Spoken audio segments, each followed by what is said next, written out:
Hello বন্ধুরা, কেমন আছো সবাই? আশা করি খুবই ভালো আছো। আর আমি খুবই ভালো আছি। শীতের মধ্যে চলে এসেছি বাপের বাড়িতে। আচ্ছা, তোমরা শীতের মধ্যে কেমন আছো একটু জানিও তো। আমার তো প্রচুর শীত করছে, কি করব।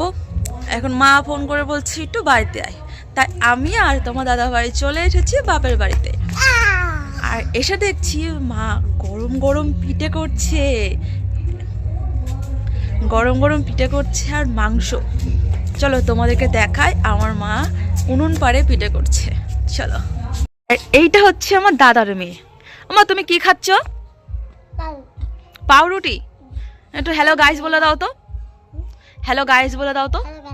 এরকম কথা কও, হ্যালো গাইস। চলো তোমাদেরকে দেখাই। এই দেখো চলে এসেছি এখন পিঠের জায়গায়। দেখো আমার মা পিঠে করছে। এই যে আমার মা। আর এই দেখো এইদিকে আবার রসের পিঠে ভিজানো আছে। এটাও মাঠে তোলো তো দেখি। এই দেখো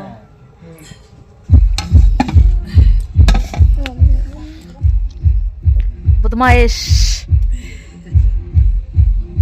এই দেখো তোমার দাদা ভাই। আরে তোমরা কি চিনতে পারছো? কেউ চিনতে পারবে না তো তোমাকে। এটা তো শীতকাল বস। এদিকে জামাইকে খেতে দিয়ে দিয়েছে আমার বৌদি। এ দেখো মাংস আর পিঠে খাচ্ছে।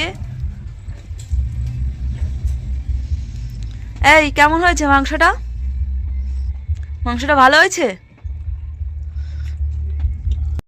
এই বাড়িতে যখন আমরা আসি তখন নাকি আমার বৌদি নাকি খুব সুন্দর মাংস রান্না করে। আদার্স নাকি মাংস ভালো করতে পারে নাকি, এটা আমাদের বাড়ির লোকের অবজেকশন যে তোরা আসলে মাংস ভালো হয়, আর আমরা যখন খাই তখন কিন্তু মাংসটা ভালো হয় না। কেন তোমরা একটু বলো তো কেন?